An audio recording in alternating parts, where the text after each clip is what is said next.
Okay, but there's this issue some people seem to just skate around, and they seem to think that a lot of people hold on to grace, and then all they're very lazy.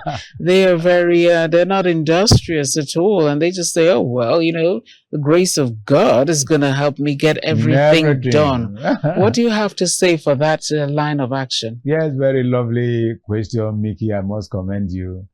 Thank you. I always see you as somebody with very good, wonderful experience in broadcasting. So you know how to fish very sensitive question. It's like, as you speak now, you have spoken the mind of millions, because as a clergy, we've come across such mindsets, which is...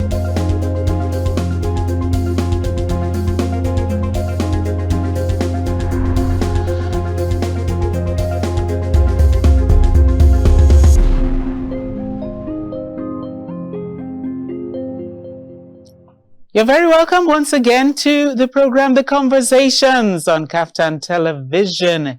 We are reaching you from our studios in the nation's capital of Abuja. My name is Mikki Attah. It's my pleasure to bring you the conversations this morning. And we are going to be speaking to a man whom I will describe as somebody of very many parts. But today we're going to extract two parts of him, and that is to tell you that our guest today is an agriculturist as well as a horticulturist. Now, what's the difference between the two? You're going to find out as we proceed on the program. And it's a pleasure to welcome Mr. Sampraise Itomo, our comrade, into the studios this morning. You're welcome. Thank you, Mikki. Thank you. Wonderful audience out there. God bless you. Yes, you heard that. God bless you. Yes, I told you he's a man of many parts. He's also a man of the cloth. He is called into ministry. So you can see he's always blessing the people the same way God blesses us. All right, already. Let us hear a little bit about what you're doing in the agricultural segment, knowing that this seems to be one of the thrusts and focus of the current administration, agricultural revival, as well as food security. Thank you so much. The Bible says, bring up a child in the way they should grow. And when they grow, they will not depart from it. So I, first of all, give kudos to my parents and their upbringing. I grew up in the farm, doing the real thing, cultivating, planting, weeding, going to farm. Very wonderful and nostalgia, So the whole thing is, I love my upbringing and I love agriculture.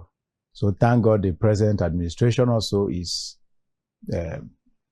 highly motivated on the agricultural sector, because it's been actually the mainstay for the nation before the oil pursuit and what have you. So I think that is my introduction at that. Okay.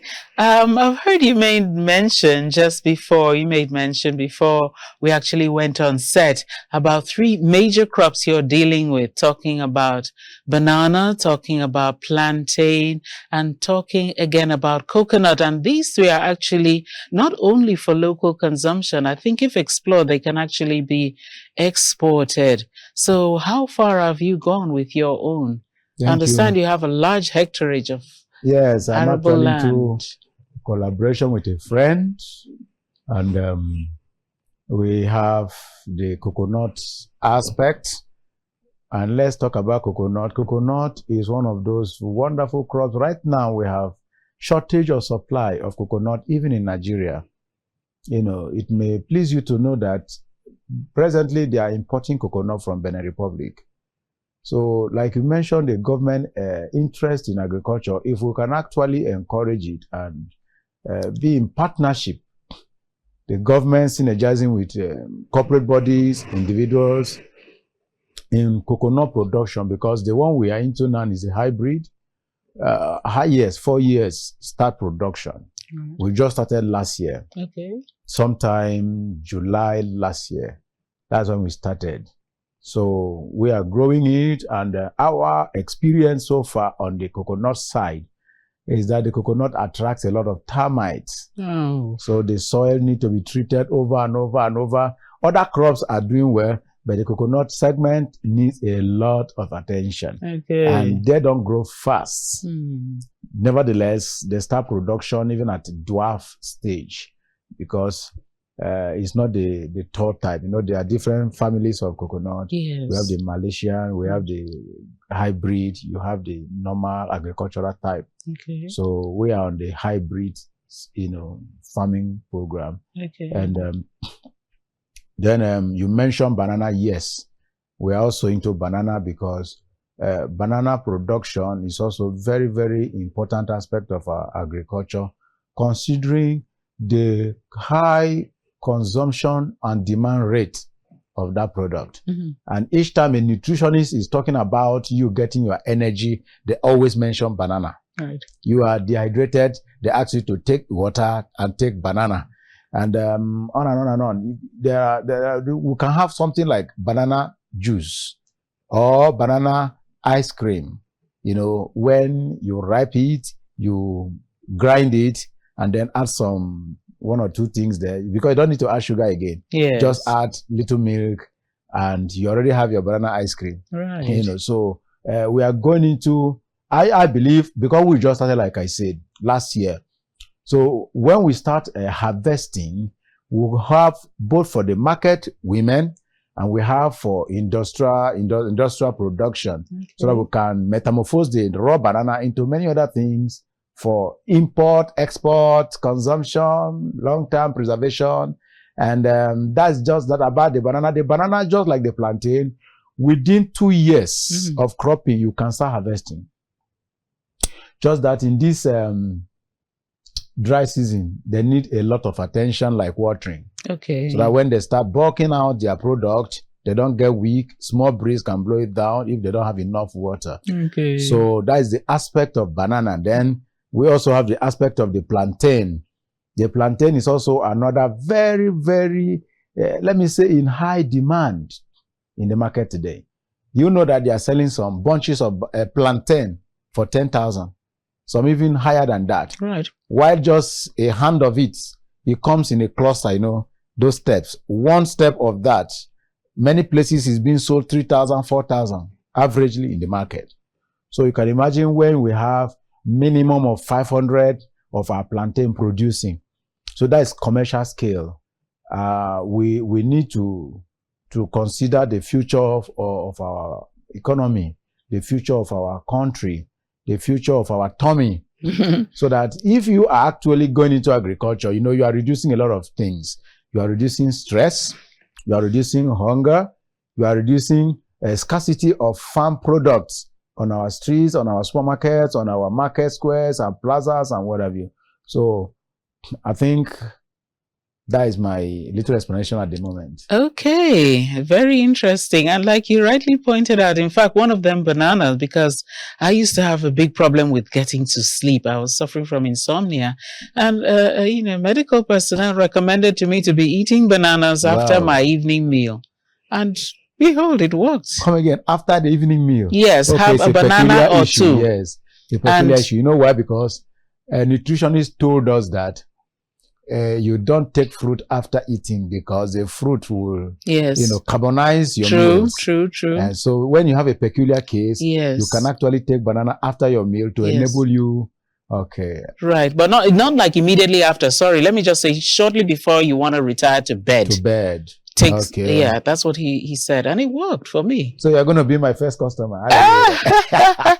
Right. So put me on the customers list. Well, yes. But I want to know: are you facing the common challenge that a lot of agriculturists are facing in the area of these cattle herdsmen and all these invasions of people's farms? How do you tackle this? Yes, exactly like you said, is a common scenario. It's a common factor in our communities today. Is affecting us in the farm, and the only solace then we have hope of fencing the farm. So I believe very well that if we fence the farm, it will reduce this menace, because even a fenced property, people are jumping over because of their criminal tendencies. And do you know, as of when the rains were, during the session of corn, when the rain was still going on, I planted minimum of 2 hectares of corn, and I never harvested one because of what you just mentioned. Oh dear. You know, when workers must have closed, you see these headers coming into the farm wildly, eating and stampeding the crops and breaking it, and it was such a helpless situation. And I keep advising, before the other, you know, our brothers always say it's a hate speech when you advise that don't allow your business to become a menace or a deterrent to other people's businesses. If I am to have cattle, I should be able to have a piece of land where I keep my cattle so that they can be big and reduce wandering. Because just like human beings, you can't compare someone that is resting and doing well in a place you are planted than someone that is just wandering from street to street. You will be malnourished and you'll be having dehydration problems. And you know that those cattle can actually be made better if they take it as a vocation. Get a venue for your farm, get a gate, fence, and put your cattle there and feed them. Right. They will eventually, you know, become something good and big and robust with enough meat, enough milk, enough manure for we, the farmers. To even come and buy. Yes, because we synergize. In fact, all the agricultural sector, we are uniform. We synergize. We need one another. Right. Because we buy manure, we need manure for the crops. Those plantain, coconut, and what have you, if you give them cow dung, they tend to be very robust and their production is heavy. Right. You see? So, but we also run into a problem of getting to source this manure because these people are moving from place to place. So it now makes the manure unnecessarily expensive as well. Because they now scrape it only where the cattle are resting in the night. True. Wherever they camp them for that night, that's why they can only bag some of them, and then it becomes very expensive for us to buy. Than if I have cattle and I have a place for them, and they stay there regularly while I feed them. They tend to give you more of everything they have. You see the wisdom in there? Right. So I advise our brothers who are into cattle rearing, of which if my farm grows tomorrow, I will as well extend. Because I think being into good businesses, legitimate businesses, it reduces unemployment. Enable those who are reading agriculture to get jobs.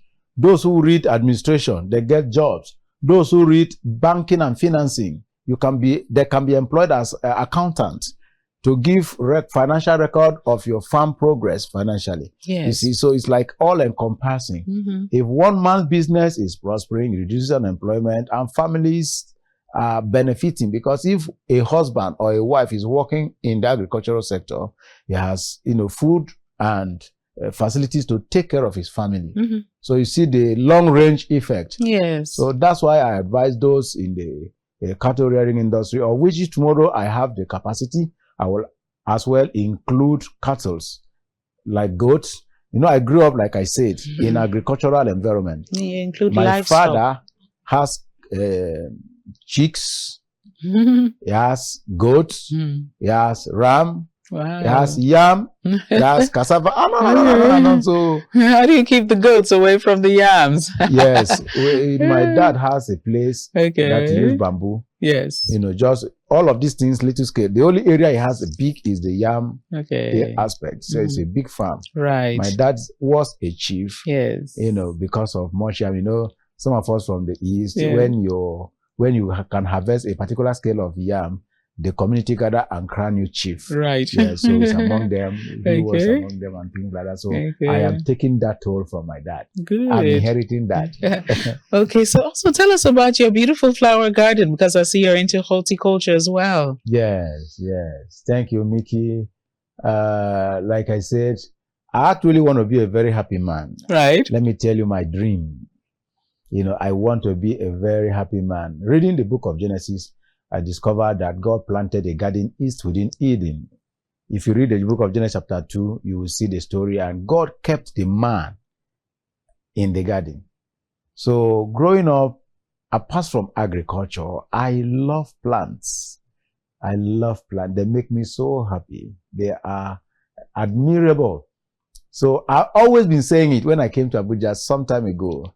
I've always been saying it. I said, I'm definitely going to have a flower garden of mine. Each time I enter people's garden, I admire. Do you know, even if I intend buying one flower, when I enter a garden, I end up buying more than that. And if I intend spending 10 minutes in your garden, I end up spending 1 or 2 hours. Wow. Because I'm no longer in a hurry to leave the place. While I'm going, I'm sighting another lovely one. I just got bewildered and enticed to that world of, flowers. So that was why I kept saying it, even though it looks as if, wow, it's difficult to do because of the cost of plants and the cost of a venue you are going to use. But eventually, there's the power of the tongue. Yes. What you keep saying. And also the power of the magnetic desire. Our desire is like a magnet. Wow. There is a scale of desire you nurse over time, and you see yourself living it out unconsciously. Because now I look back to the years I was saying I'm going to have a flower garden of my own. I'm going to have a flower garden of my own. Now I have a big one right in a very good place in my Tama here. You see. So now the word of the plant. Do you know all those flowers? They have names, different names. Right. You have some species of flowers that are one family. For instance, the ficus family. You have the white ficus called variegated. You have the green ficus. You have the one we call cotonou ficus that can be used for flower for edge. Okay. You have the mixed colored ficus, again, minimum of 5 family of ficus. All of them ficus, you see. So we have those different species and on and on and on and on. Some are flowery, very luscious. Others don't even flower, like the white ficus. Right. You just see multicolored leaves looking really flamboyant. Right. And I was also told medically that white variegated ficus can actually heal some people with eye problem. That if you have it by your window or by your entrance, each time you're looking at it, it's adding value to your eyesight. Interesting. There is a lot of medicinal values of plant like aloe vera. Yes. It builds blood system. Aloe vera gives energy. Aloe vera helps in case you have constipation. Aloe vera helps those who lack energy. Okay. It builds the immune system. Aloe vera also is used for beautification. Like you grind it and rub it for those with skin infections. Yes. And you have the miracle leaf, miracle plant they call it, for blood building, for energy drink. You have the many of them. Right. Many of them. Okay. Pennsylvania. They call it money plant. If you Google it. Yes. Pennsylvania is called what did I call it? Money plant. And also I think the prolific name is mother-in-law. It comes in variegated form. It comes in pure green.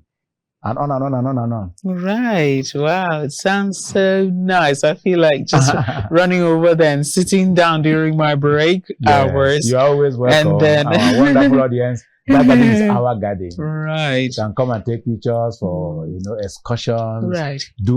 Schools do come. Okay. Some families come and things like that. Even expatriates. Oh, wow. Expatriates really love flowers more than us. They almost want to hug the tropical plants. flowers that we don't really seem to appreciate. That's very true. And actually, green plants are what we need for our they give out, as you know, carbon dioxide. Take in the carbon dioxide and grant us the oxygen we need. They exhale oxygen. They exhale oxygen, oxygen. Right. We exhale carbon dioxide. You see that? Yeah. So while we inhale oxygen. Right. So there is a very, symbiotic relationship between man and those plants. Absolutely. So no one that could be the wisdom behind God, creating man and putting him in the garden for our health factors. Yes. So that nowadays of what do I call it now? Artificial life. Everyone is endeared to artificial life, but God originally made real life. To promote real life, you need life plants in your house. Even, we have indoors. Indoor plants. Yeah. We have outdoor, we have indoor, so that like this, your studio here, you can have buoyant life plants. And they are doing well. They don't die. Right. You water them just a little because they are not getting sunlight. If they are within your house, like the kitchen or the parlor or the room or the corridors, you water them just a little. Right. Because they are not getting direct sunlight. Right. Okay. But actually, one of these days, if you ever step into the premises of Kaftan Television, you see beautiful flowers all around our premises. It's really, really a sight to behold. Do you know? Okay. If those are plants around. Yes. There is one I saw, foxtail. Yeah. They are very expensive. When I saw it the first day I stepped in here, I said, wow, the owner of this structure must be a flower lover because, it takes people who love flowers to buy one of these foxtail at the height at which they are minimum of 300,000. Right. The more they grow, the more they add value and cost. Yes. Right. So what will happen right now? We will just take a very short break. When we come back, the program will continue, and then we will allow our comrade to put on still another cap to him. I told you he's a man of many parts. So please stay with us. Don't go away.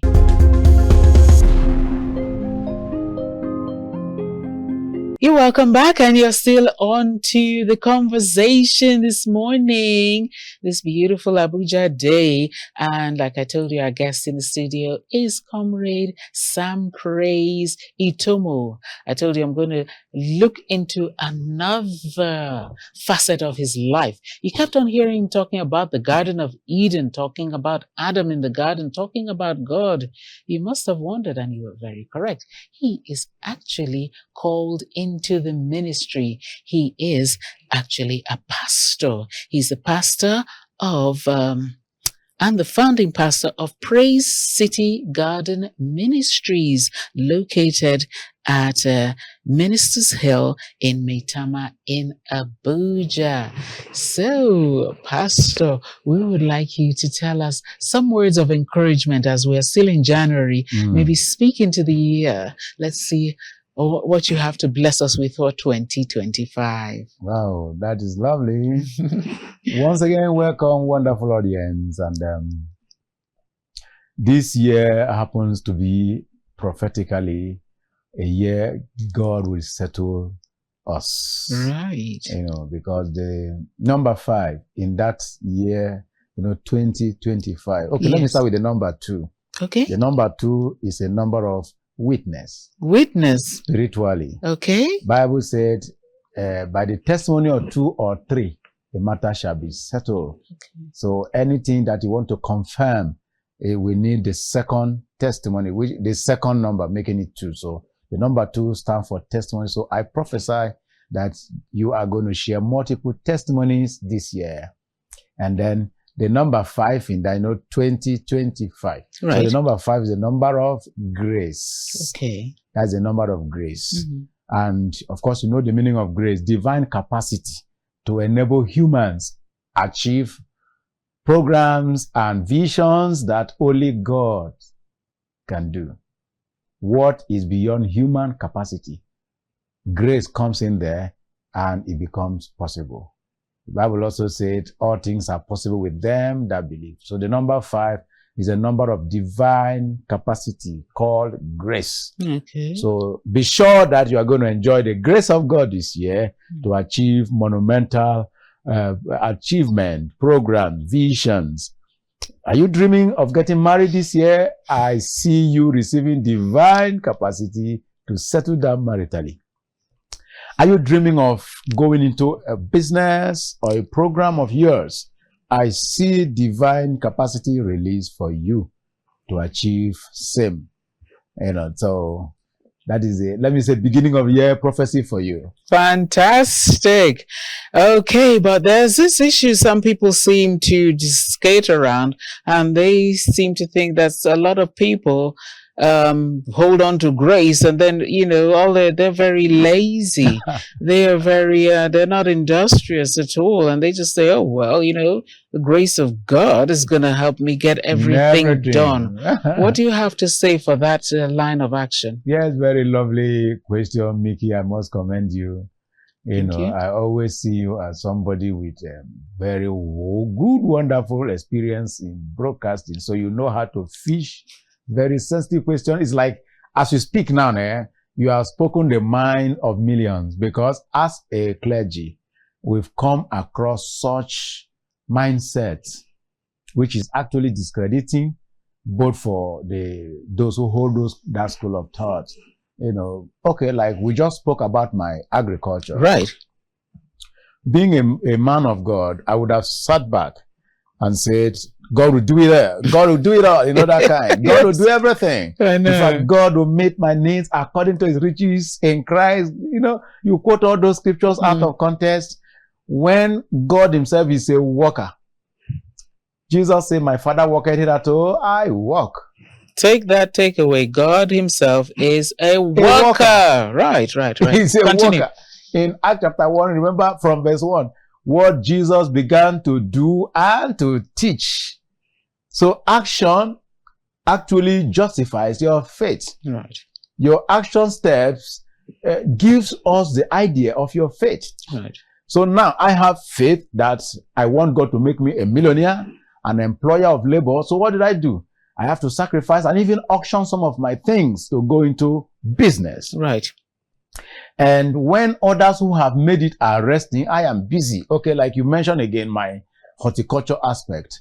So today alone, I have been to my garden. Right. And I've been to a meeting before getting here. And from here, I have other meetings lined up for my day. Yet I'm a pastor. I still have time to buy books and read. I still have time. We just finished 3-day night vigil within this week. Every week we make out some nights. Cause some of my intercessors will come together to pray for people, pray for our nation, pray for our members, pray for our prospects, pray for peace and security in our country. All this is a sign that if you are actually a child of God, it means you are going to be energetic, you are going to be action-oriented. Apostle Paul says, show me your faith without works, and I will show you my faith through what I do. Beautiful. Again, you're actually a social commentator and a public affairs analyst. So, what makes you so, so committed and so interested? Because we've noticed a lot of the clergymen tend to shy away from making from social life. Not just that, they don't even let people know their stand on some national issues. Which are actually pinching the people. Wow. Why you are so right out there. You make your stand, your position known. In fact, you are actually speaking out a lot of times the minds of the people. Yes. What motivates you? Thank you so much. I actually find it not good for a man. From what you just said, let me put you through. It's actually the expectation of the society out there. They don't believe that if you are a man of God, you should get involved in social life, you should get involved in government, you should get involved in things, you should just be like very one-sided, let's pray. I know. Scripture. I know. Pray. Mind your ministry. Don't get distracted or diverted to people's life. I know. Blow in the tongues. Let me say something. Genesis chapter 1 verse 1. Right. God, right from beginning, created all things. Right. All. Right. And from antecedent, if you peruse across the Old Testament, you keep seeing men of God rebuking governance. Right. Talking to them on their errors.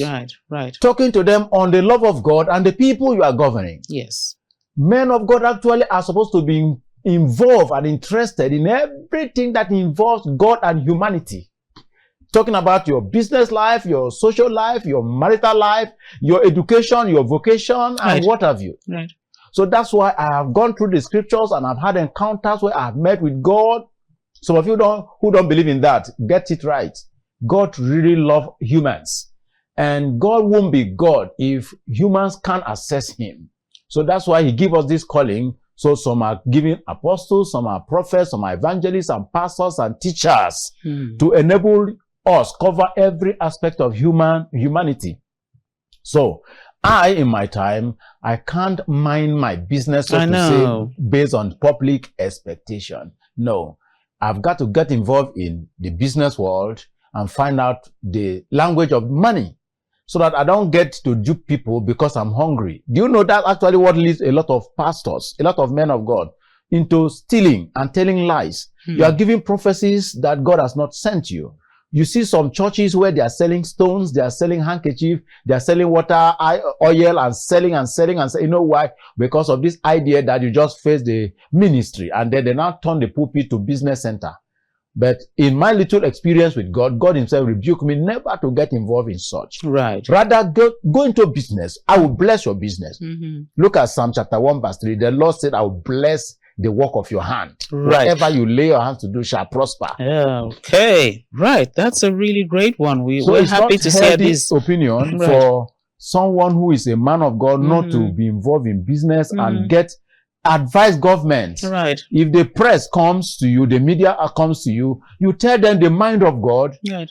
Because God always loved the people. And the reason for leadership is to get the people blessed. Right. You reduce the ambiguity of struggling, insecurity, and all these things. This is the work of governance. Right. Making the facilities, for instance, Nigeria, my blessed country, is blessed with mineral resources. Right. So part of governance is to make sure that we have look at what Libya did. During the time of the late president Gaddafi. Right. Gaddafi made sure that if you are a citizen, even a friend of mine, not a citizen here in Nigeria, traveled to Libya. When this Libya crisis came before that precipitated the death of the president, he was repatriated. You know what he told me? He said in his course of traveling, what he had in mind is to get to Portugal and stay in Italy, in Europe there. But because it was what we call illegal migration, so he passed through some African countries and landed in Libya on his way to Morocco, and then he crossed the water. Yes. But when he entered Libya, within 1 year, he got a duplex of his own. Right. Got someone serving him in the house. Absolutely. Had a car. Life was so easy. Yeah. Government subsidized virtually everything. Right. For the citizen because of oil. Right. Because the oil is looked at as ours. Right. Do you see that? And Libya don't have the size of oil Nigeria has. Absolutely. I said this thing openly one day and somebody told me that, can't you see our population? I said, no, I don't like to hold forth. Let me see your little intention, not just looking at the population is an advantage for a nation. Right, if properly harnessed. He now from there migrated eventually because he said, if Libya could be like this, then how will Europe be? How will Europe be? So he eventually migrated after 3 years to Europe. Guess what? He ran back to Libya.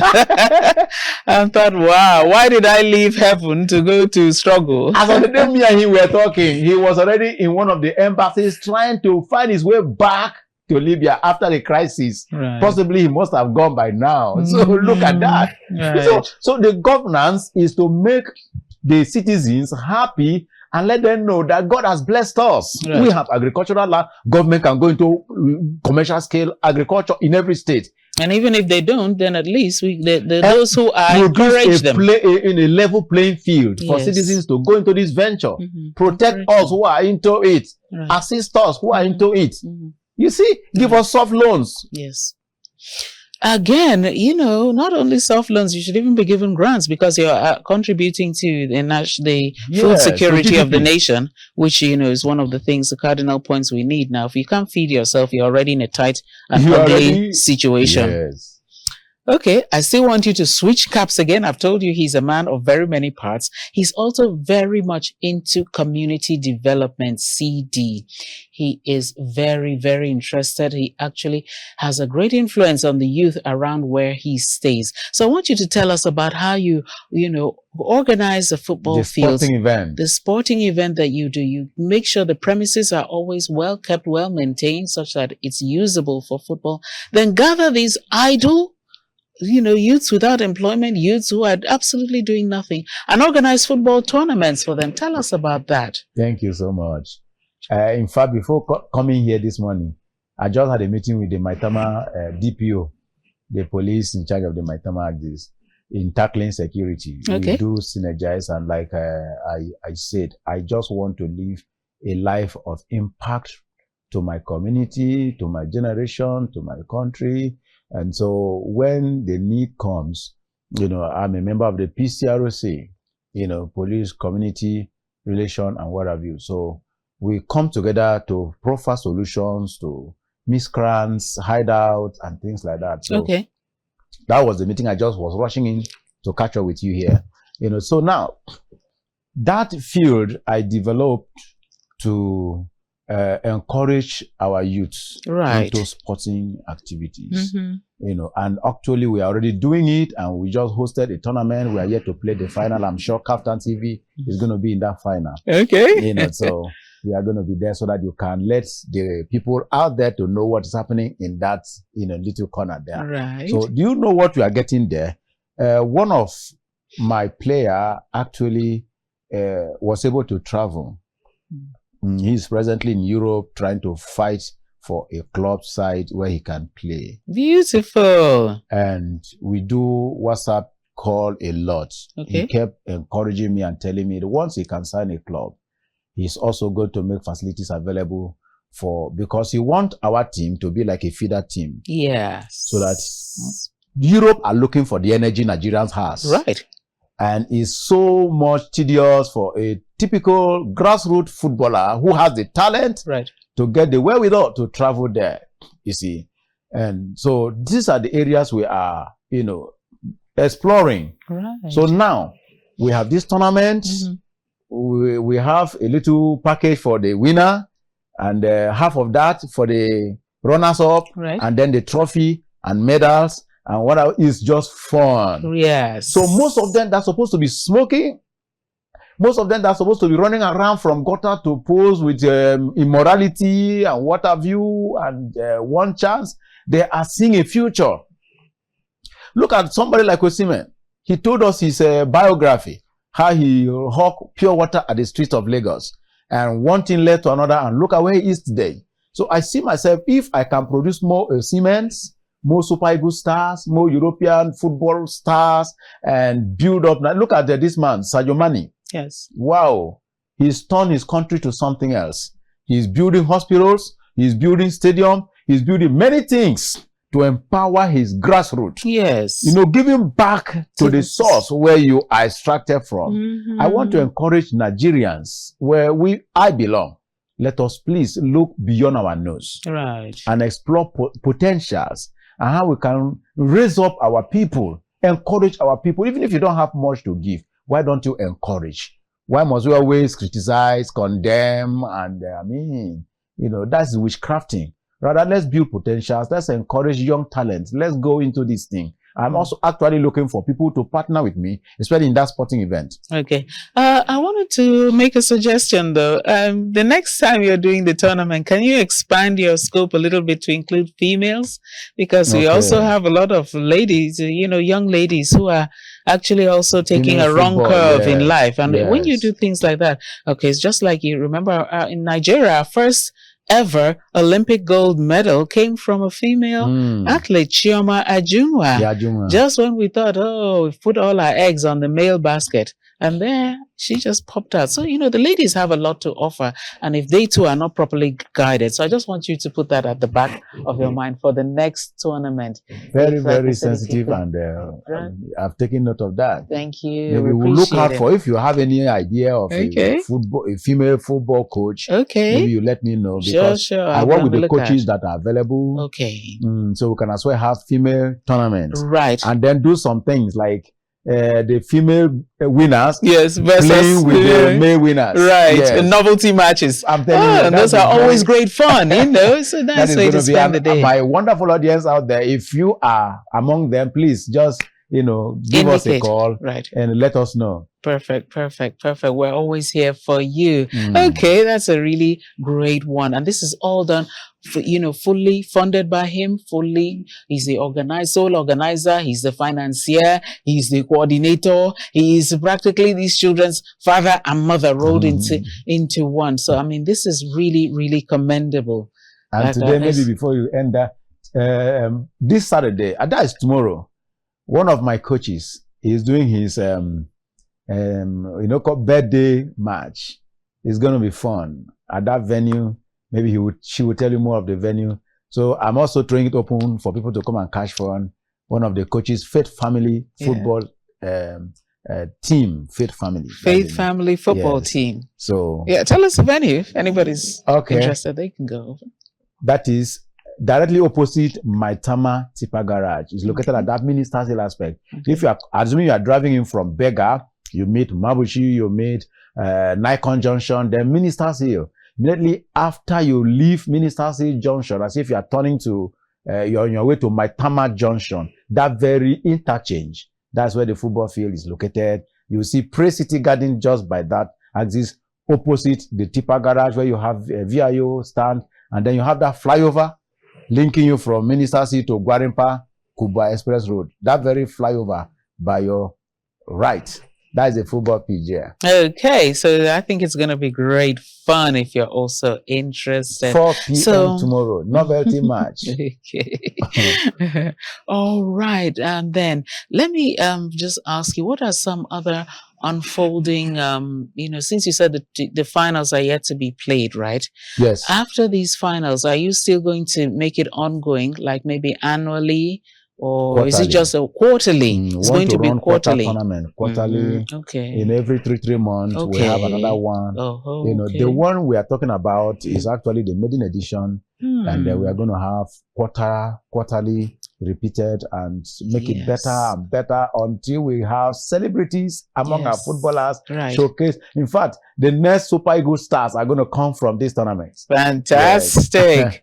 At least if nothing else, the junior teams might not be Super Eagles, at least those who are going into you harvest them. Yes, exactly. We have that age involved. Right. So from the academy, they graduate to under 17, from under 17 to under 20, from under 20, we just climb the ladder and the best of Mundial Festival. Fantastic. We'll soon have them at the the World Cup. We'll soon have people from the tournament from here to that World Cup. And bring back the World Cup. Nigeria has not enjoyed hosting that World Cup and having the World Cup coming to Nigeria. So let us team up together and make our nation proud. Right. Yes. You seem a very detribalized and very, very patriotic citizen. Let me also make this comment. Right. Like I keep saying, the expectation of the people have been abused. That's why when they see you being different, it's like they are critical. So what is he about? Can he really be a man of God? How can he be talking about sports? I know. You don't even know that sports makes your health better. It makes you think smartly. It makes you work better. If you are a banker, if you are a lawyer, if you are a politician, and you are involved in sports, you live healthy, and you are able, both night and day, like my, comrade here, she's a journalist. Every night they are on camera, they are in fact, they are camera, are husband and wife. You can always carry your camera anywhere you like, night and day. You review and read your commentaries and all those things. So sports has life. And John chapter 10 verse 10, Jesus said, the thief cometh not but for to steal, kill, and destroy, but I have come that they may have life and have it more abundantly. So God who created you want to promote your life and make it more vital, more energetic, more sweet, more attractive. When you dress up, can't you see how she look cute and sporty? And sporty. Go and buy a boot and join us. Okay. Every Saturday we're actually having training in that pitch. My goodness.